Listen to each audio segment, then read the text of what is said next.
with B-Bad and Brandon.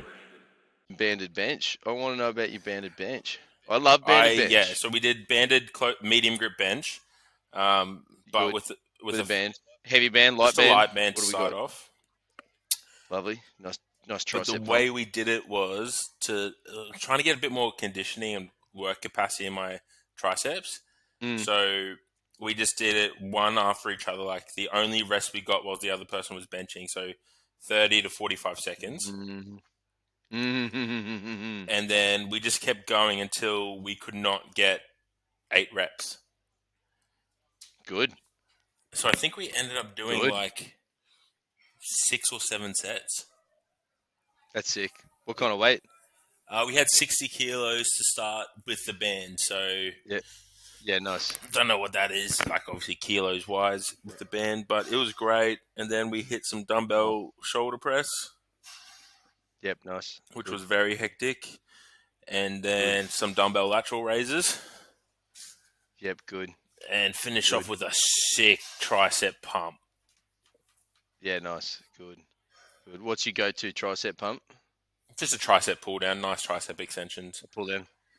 I Yep. like a banded one for a finisher. A banded Really? tricep extension for a finisher, yeah. Okay. Light band, many reps, like 50s, Yeah, right. 50 reps. I'll program it. I'll just write 200 reps, and I'm just Oh. like, just get 200 reps. I don't care how you get there. Just I set kind of to like 50. that. Hey, that total rep programming. Yeah. That kind of shit, because it doesn't really matter. Just fucking do the reps, and Exactly. you'll be done. Just Man, get I love the that banded fucking shit. reps. That's fun. We did a training run many years ago with Dino Toshi. He was coming in on his Christmas holidays, training with me, Kevy, and another one of our mates, Fabs. And Dino, for those who don't know, he's like 60 plus. Old boy, strong. Used to be strong. Probably still fucking bang some kilos.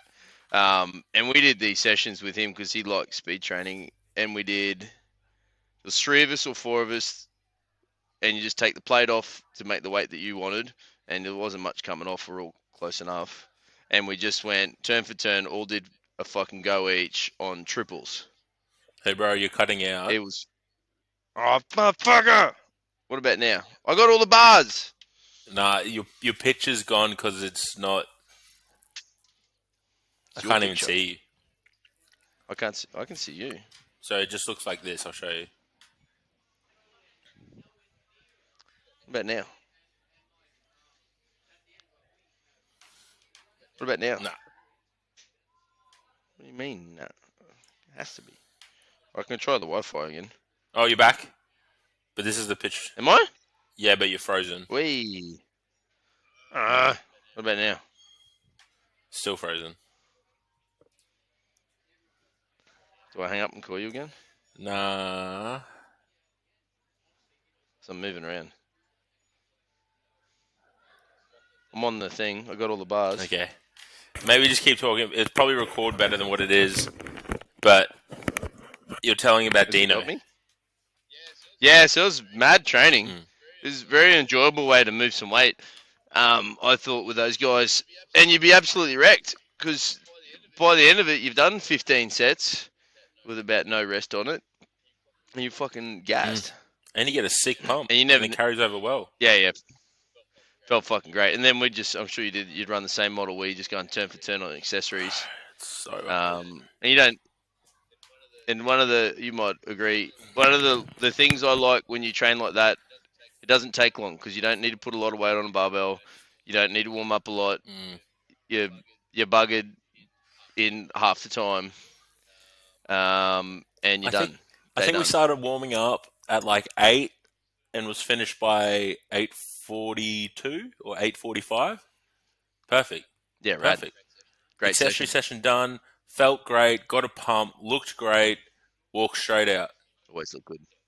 Yeah, Had absolutely. enough time to get some food in before my next session. It was perfect. Yep.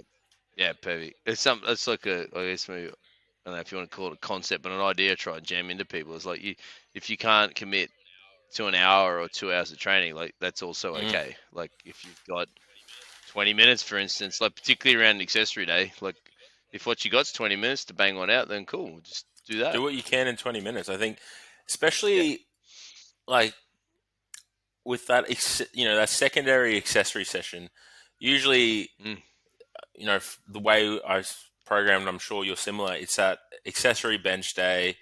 It doesn't need to be heavy. It's all yeah, about just getting more pressing in, so you can easily get in, just do the pressing in 20 minutes, or spend more time yeah, pressing. Maybe do a quick, yeah, superset it towards the end with some rear yeah, delts, and you're done. yeah. Yeah, or even superset the Yeah, whole thing. and something's better than nothing. Yeah, I think that's another one I said. Like, those 20-minute sessions, 30-minute sessions, you do them 52 times a year. That's a fuckload more. That's what I want to work this out now because you got me Yeah, excited. Let me work this out. mm, I'm going to work this out. 52 times 30 is 1,500 minutes. Divide that by 60. 52 times 30 divided by 60. That's an extra 26 hours of training. Yeah, that you That's a could go week. 100%. No, that's a day. Sorry, Two that's a weeks day. training. It's a week. It's my Yeah, first. it's probably like it's probably yeah 2 weeks of training for Mm, someone though, like total training hours. 100%. And if that's what you can fit in Yeah, on a day where you're super busy, you've got a home gym, the kids are screaming, that's perfect. yeah, well, yeah, exactly right. And then the other one I like to use is because I feel like a lot of people get locked into like oh, okay, I train 3 days a week, I have to do Mm. 3 days a week. Train 4 days a week, I do four. I train five, whatever it is. But then they don't realize that if you're a 3 day a week person, you could do 1 day a fortnight Mm. extra. You don't if you don't do the fourth day every week, doesn't mean it's a failure. It just means what is you've exceeded because you've got an extra I one in. also like the people who believe that um, the example I'll use here is Tab, like so rigid with 4 days a week, 4 days a week, 4 days a week. But then once she started her new business and things were getting real crazy and stress was up here, I was like, let's try 3 days a week. And though she was hesitant at Yeah, first, her training has just gone up because she yeah, can do now more and commit to more in those 3 sessions to produce more quality work. yeah, and not as stressed and as Yeah, cooked, but having to drag herself to a gym for an extra day when she can't actually be 100%. And there, like, and can you just imagine the mindset going, oh, I've got to work on the weekend, but I don't actually have to go to the gym after it. I can just go home, chill out. it'd be lovely. Because we Yeah, know yeah, how hard it is to get yourself up for a session after a full day's work. mm, Not yeah, brutal. ideal. Nah, it's yuck. I mean, I think I did some of my best work last year on 2.5 days training. 100%. So I wasn't even getting 3 days most weeks. I was getting two and a half, half being I train dumbbells at home instead of being on the bench. Yeah, those arm sessions on the balcony, Yeah, balcony they're the sets, bro. best. That's it. Best investment ever, mate. $500. I'm sure you can buy cheaper ones. Adjustable Mm, dumbbells, up to 25 kilos, 2.5 kilo yep. increments. So good. I think everyone who trains in the gym and can afford that should buy something for home. 100%. I think just having the ability to do that Bigger arms. when you are time poor, because like it's not what it used to be. Like most, even if we look at a family sense, like most parents are now working. They're both Mm. working parents. Sorry, Yeah, and things are just crazy. And yeah, you got yeah, to yeah, pay a lot of shit. So I completely understand people are time poor. If you have a pair of mm, adjustable dumbbells at yeah, 20, you can do so much. And yeah, yeah, I yeah. think people Exactly right. underestimate how much they can do with little equipment. Yeah, exactly right. And that's like an easy way to take the stress away from having to be Mm. at a gym to be able to do And I your think thing. like Um, context, like we're not saying you could become the world's greatest powerlifter. no, but you'd be able to be good for you. Be good for you, and that's perfect. Yeah, yeah.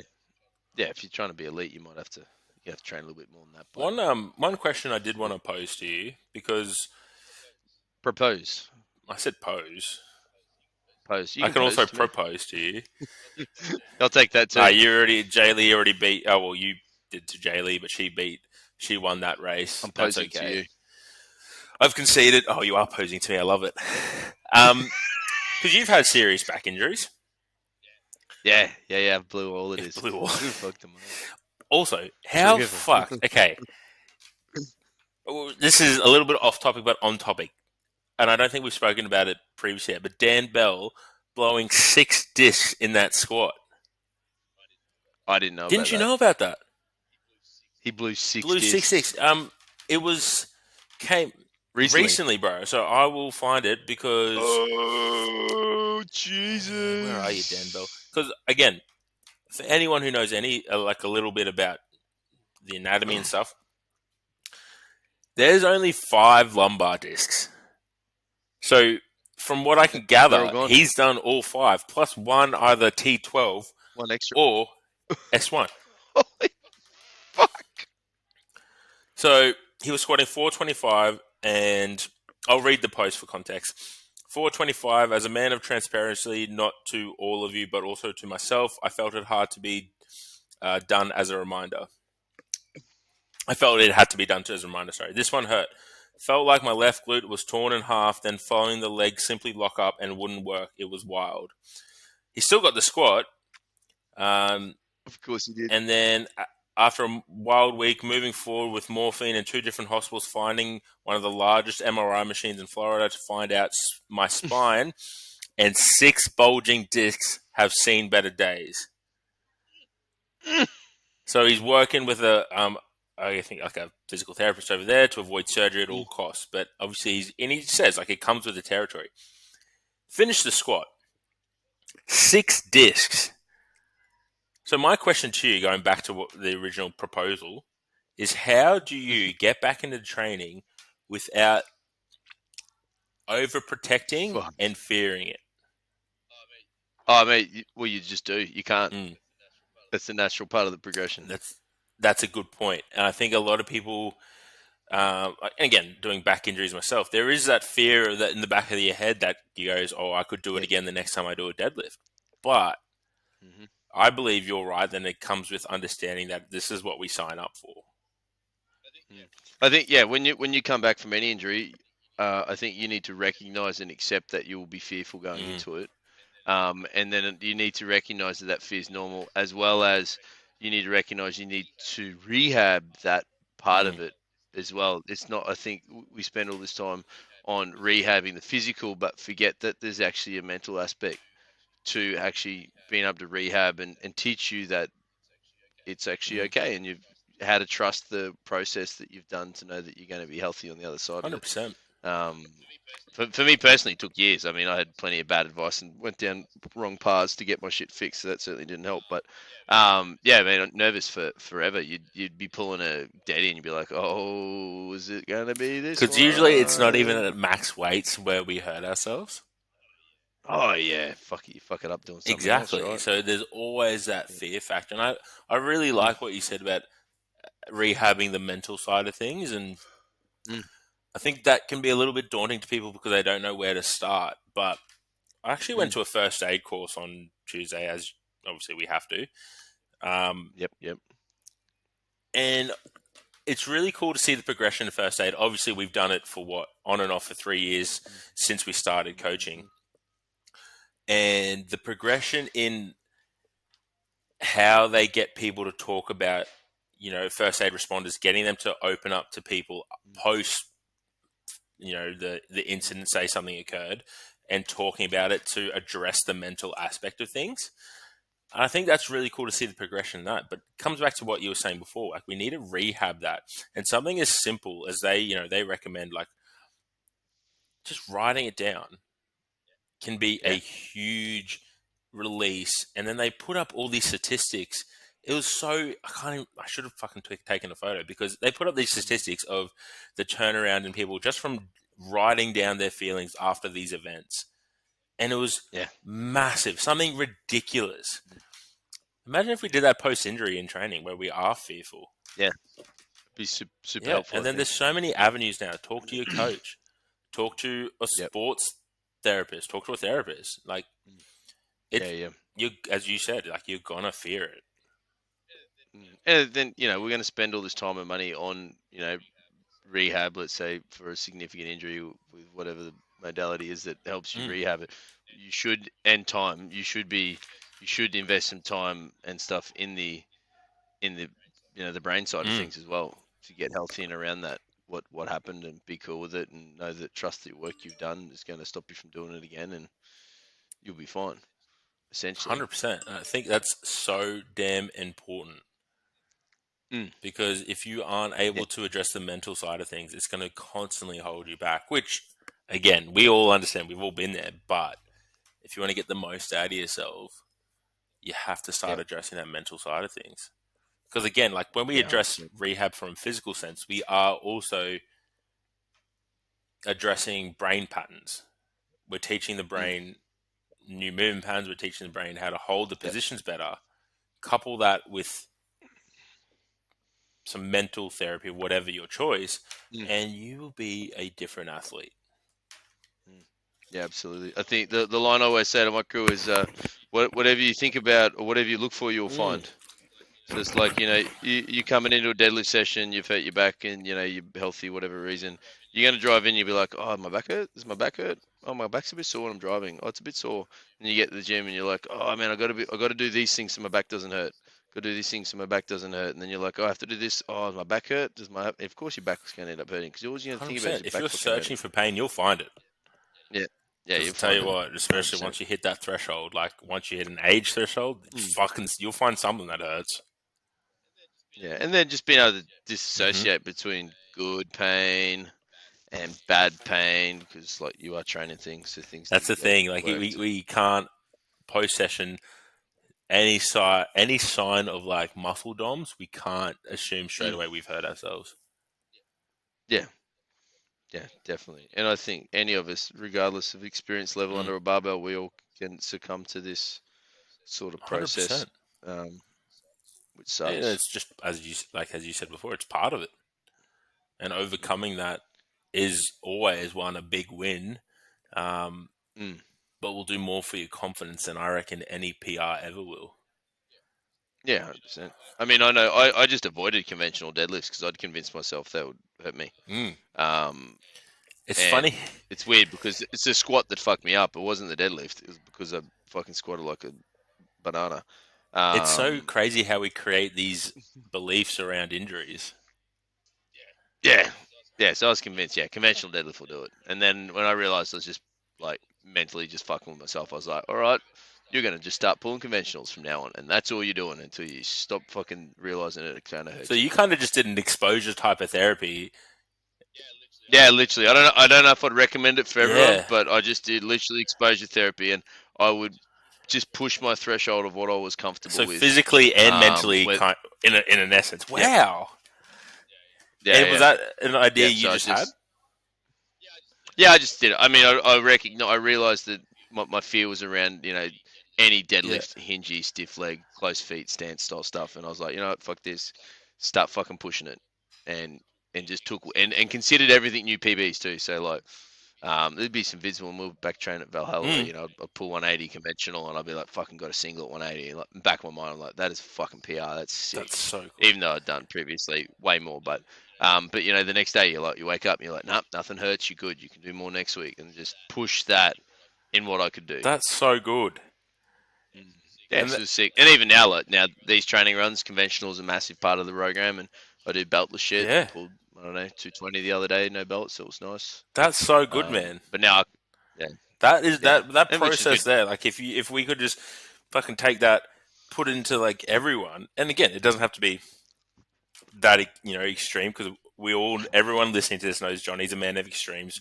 We don't have to pull a single every week, which I'm not saying you did, but probably sounds like something you would do as well. So we can dial it back to the person that we need. But that's fucking so brilliant, and that self awareness, man, is unreal. Mm.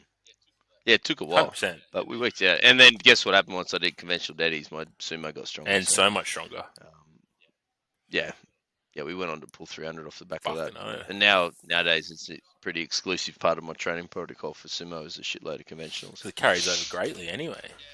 Yeah, I feel I just get stronger. Like I just feel it builds general strength, and I get thicker. My upper back gets way thicker when I Bro. do conventionals, which I Because you like. are a thick human already. Yeah, yeah, I'm at 113. I'm not the biggest I was, but it's It's a alright. good size. Yeah, yeah, I want to be under 110 for worlds. That's the goal. Oh, that'll be easy. Yeah, Like sitting yeah, without a comfortably at one. Yeah, yeah, yeah, and without going out. So not without going without. So I'm certainly not like eating salad and rice. I'm just slowly cruising my way I there. thought you loved salad and Um, rice.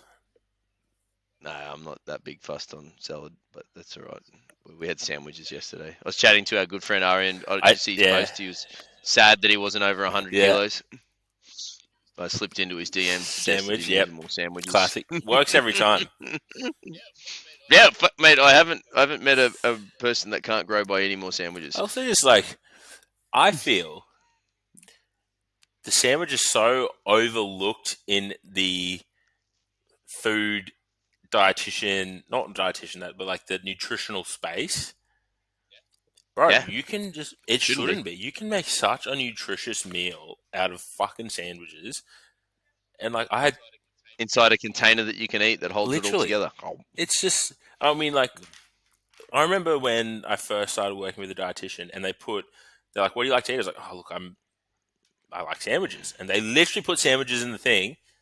It was the best. perfect, It was the best. perfect. I'm also very, like, have you had Biscoff before? Not in a long Bro, time. Good Biscoff sandwich, on like the the Biscoff. spread on a sandwich at the moment is my Yeah. go-to.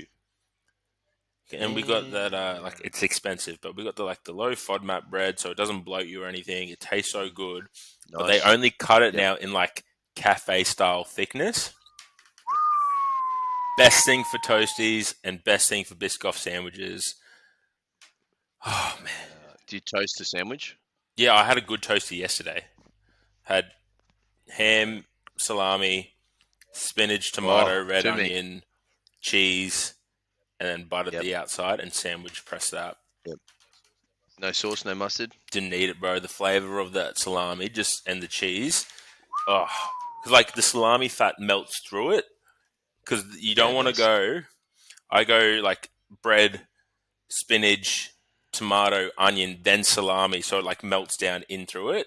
Because if you put the Yeah, it keeps if everything you put the inside. ham first, then the Inside. salami, you don't get it melting through. Yeah, and you don't want the tomato going through everything, No, make it all wet. no. Tomato on the Hmm. inside. That's pretty good. Well, I got a chili jam at the moment from Is it? Coles. Oh fuck! I don't have a photo of it. There's just is it red jar? Yeah, and it's like a white label with minimalist I writing on think the front, yeah. I think and it's like someone's yes. I name. think that's the one. Goat. Yeah, it's incredible. I put that with chicken burger patties at the moment Ooh. with cheese and onion and tomato the other day. Ran out of tomato the other day. So cheese, yeah, cheese, onion, chili jam, toasted sandwiches. Fuck, that sounds lit. It's delicious. Fuck. It's fucking. It's very good eating. Oh. Anything with chili jam. I'm a big chili. I Yeah. love spice. No Mm. one likes spice when it then comes out, but I love spice, man. Yeah, well, chili jam because it's a bit sweet, but it's a little spicy, but it's not gonna kick your ass. Yeah, it's I super love nice. that, bro. Yeah, I do enjoy it. It's sandwiches and slow cookers at the moment. That's what's I love popular. slow. And you know what? It's winter. Slow cooker's getting its day. Yeah, slow cookers on, bro. Man, I got a new book from a new recipe books like this thick. Like, what's that? Probably like that's exaggerating it. So it's probably like five Yeah. centimeters thick, maybe thicker. Women's Day slow Ooh. cooker book. I'm very There's excited. a recipe book that I need to send you the link for. I Oh, don't. I don't know if I want to tell Yeah, you now because I feel I like need it. anyway, I'm gonna gift it to you, but I am gonna tell you what it is. So there's this dude on Instagram, and his Instagram handle is called Board of Lunch. So Yeah. he's brought out two recipe books: one for a slow cooker, Oh, one for an air fryer. yes. Yeah, let's Bro, go. unreal. We made one of his recipes the other day. Sorry, chicken breast cut in Mm. half, Oh, there we go. tomato pesto, Yep, there we go. pepperoni, Yep, there we go. mozzarella. Yep, Then close there it it is. back up. Cajun spice, coated in Cajun spice. Oh, here we go. Air fry for Here we 20 go. minutes. Done. Unfucking real. Raw chicken Yep. to start with. Air fry Yep. does it all. Done. Honestly, unreal. How good's that? That was some salad, rice, veg, whatever you want on Yeah, the well, I think side. I did it with some roast potato and some green veg on the side. Did you air fry the roast potatoes? No, I had to put them in the oven because I was using the air fryer for all the chicken breast. Need two drawers. I know. I knew you were going to say that. I know. Literally, need the need the two draw, bro. That's I where it's reckon at. sometimes people would get confused that our podcast is actually just about air frying. Air frying, slow cooking, and occasional training notes, and people with wild, weird stories. Literally. I think we need to change the name. It's like a platform, yeah, but we should have called it the air fryer fucking something. The air fryer cast. Yeah, bloody oath. Yeah, I do like. I did my Brussels sprouts the other week. That's a favorite. Brussels sprouts, balsamic, onion, and garlic on in the air fryer. Do you That's put like delicious. a baking paper down first? Nah, I'm a savage. I just throw Yeah, it all good. in there. Give it a wash every couple of Really? turns. Yeah, I don't wash it every Oh go. wow. I know, Yeah, but it's like, probably a bit if gross, but I had roast potato last night. If I know I'm having roast potato yep. tonight, I ain't gonna wash it. Yeah, look, I probably put different things in there and still don't wash it. Ah, that's crazy. Because like, if I put chicken breast in there, I Yeah, am washing it. yeah, I should. Fuck. Ah. But it's mostly in ours. It's burger patties, Oh sausages, gosh. steaks, just simple meats for and Also, chippies, but not as many chippies. But there's chippies. sausages in the air fryer are so underrated. Mate, Yep, it's awesome. does it so good. We love it. I use sausages like a lean sausage as a meal prep item for meat. You just throw a fucking tray of sausages in your air fryer, done. So easy. Yeah, that and if you're keeping it real simple, got the rice cooker banging away in the back end. It's you And then you're sorted. working while it's all being done. Yeah, yeah. Anyone who says they can't have time to make food, You can even buy meal preps, or like, sorry, meal preps. You can even buy rice cookers now that also work as a steamer for your veggies. oh, so you So put you put the veggies on veggies on top. top in like another tray. The rice cooks, and then obviously the steam cooks the veggies. Yeah, So your yeah, wow. veggies are all done with the rice. You got your meat in the air fryer. I'm Yep. so hungry. I've Yeah, actually, I got snacks Yeah, after this. same. I I've got been a tossing chicken. up though, like, because whether I go to the Brecky Creek for lunch. Of course you do. What else would you do other than that? Well, that's the answer I needed. Yeah. If the other option is sit at the gym and eat whatever's in the gym fridge, fucking Breaky Creek every day. Well, no, it's because I already ate my lunch. Yeah, well then you need another I'm lunch. starving today. I don't know what the fuck's happened. Yeah. Um, Yeah, oh man, the Brecky Creek. I had a aged rib on the bone about a month ago from so there. good. Hot tip. Yeah, that was Hot tip. delicious. Always go earlier in the day Yeah, because it is always they're never rushed. It's the most perfect yeah, steak. yeah, yeah. That's tasty. Actually, this will come out after Mother's Day, so it's okay. I got for Jay Lee. She likes when I cook barbecue, so I've got Ooh, tomahawk steaks coming for Mother's that's Day a dinner. win. Yeah, big fucking one. So super excited for that. Tomahawks are so good. Yeah, so I'm really looking forward to that. We'll cook that up on the barbecue and go Oh hard man. with some chippies in the chippy machine. Yeah, I think you should go to Brecky Creek. I've All voted. right. Well, then I am off to the Brecky Creek for anyone who is wondering at the end of this podcast.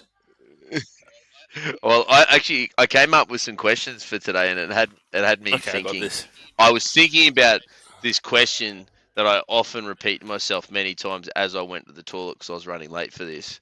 And the statement I say to myself is, "This is certainly not something they taught me at PT school Mm, because they didn't teach you needed to put breaks between clients so you can go do a poo." this is true.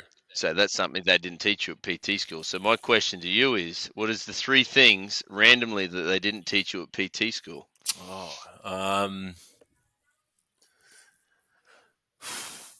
we weren't taught how to deadlift. That's a Yeah. good one. We weren't taught about like how to run the business side of things. So like, That's a big part of yeah, like I remember they had like this it. business ANZ person come in, which was 100% them trying to get our business banking. But I can like, there's nothing about like how much as a sole trader. Anyways, that shit I had to figure out myself. Mate, I didn't even realize that PTs were a Neither did I, business bro. until I'd almost finished my. Yeah, I just thought all the guys working at Fitness First were getting paid a salary Yeah. like everyone else. Like, And then oh, three things. There's so many things I could think of, but I'm trying to think of like the most ironic ones, like not learning how to deadlift, and this is the position I'm in now. Um,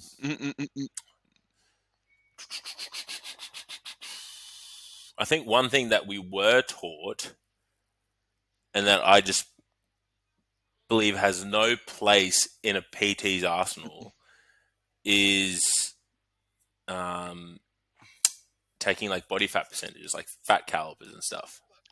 fuck, I remember And doing I that just think, on them fucking rickety yeah, and plastic I just ones. I just think it's the most like, and don't get me wrong, I've been caught in the trap of doing it before. I just think it is Yeah, so unapplicable and so far outside of our scope yeah, that it has no business. Like, I don't give like, go study a dietitian course, go study a nutrition course. Don't fucking put that in a PT course. So they're my two things I weren't taught, and plus one random thing that I don't believe should be there. yeah. I love it. Yeah, well, I got mine's. Yeah, they didn't tell you about having breaks, so you could do it that too. one, that's just, yeah, they're just like back to back to back to back to back, and then your poop schedule just Yeah, adjusts. It's like it doesn't.